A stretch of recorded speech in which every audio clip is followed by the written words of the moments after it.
Are you tired of your fingers locking up every time you switch chords? You carve out 10 minutes out of work just to squeeze in a little bit of practice. When you pick up the guitar, you realize your fingers are moving slow and clumsy. Now, if you're a busy professional with a packed schedule, who wants to make more real progress without putting in more time in your schedule, I made this video specifically for you. By the end of this video, you have a simple technique that you can apply so that you'll have faster transitions in no time. And I know you have a limited time, so this is a technique that you can apply today. I'll show you exactly why your fingers are moving slow at the pace it is. Then I'm gonna show you the technique and break it down fully so you can apply it today. And this will make a huge difference in your playing. My name is Tilus. I help busy professionals learn how to play guitar, currently in college, doing business, and had a part-time job, all while learning and improving on the guitar. And don't worry, this video isn't about more music theory or memorizing things.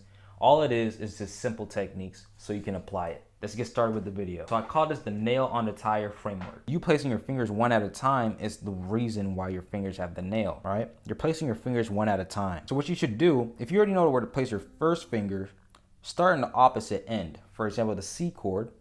If you already know where to place your first finger, and you struggle to place the rest of your fingers because it's causing you to be slow, what you should do is start from the opposite end. Start from the opposite end. If you already know where to place your first finger, then what you should do is start from the opposite end. All right?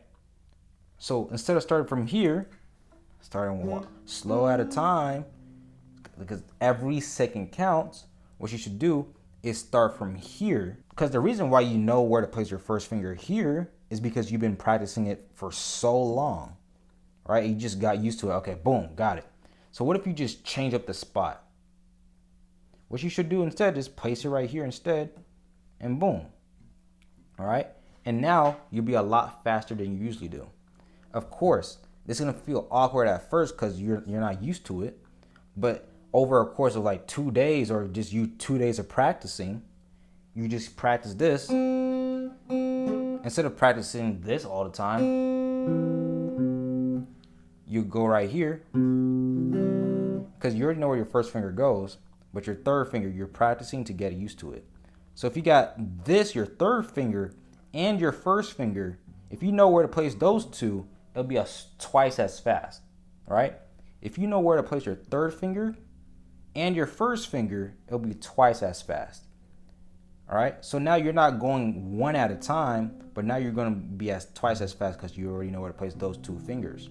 But now we can make it even faster, right? So instead of placing this one at a time, you could place it twice at a time, like 2 fingers at a time. All right, take notes, take this note. Instead of placing it one at a time, you could also place it 2 times, like 2 fingers at a time. So let's say you're playing the C chord again. You know how to place it one at a time, the slow method, right? So instead of doing that, start from the opposite end and then place 2 fingers at a time and then add your first finger, all right? 2 fingers at a time, add the first finger. 2 fingers at a time, add your first finger. And just keep doing it over and over again, because this method will make your transition way faster. It's the same thing for the G chord.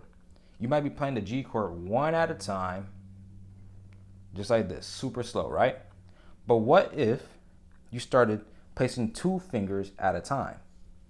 Boom. You'll be twice as fast compared to the first time where you're going one at a time, right? Next time you have 10 minutes after work, try this method out. Now, if you struggle to stay consistent with your guitar and you try to practice this, you will be inconsistent because you don't have a system. If you're relying on your own brain just to find a day and time, when you have such a busy lifestyle, that will go wrong because your brain, you're trying to figure out when to practice, and that's just gonna be so much stress for you. If your schedule moves around, how would you be able to practice this? And that's what the guide is for. Grab it down below in the description, and I'll see you in the next video.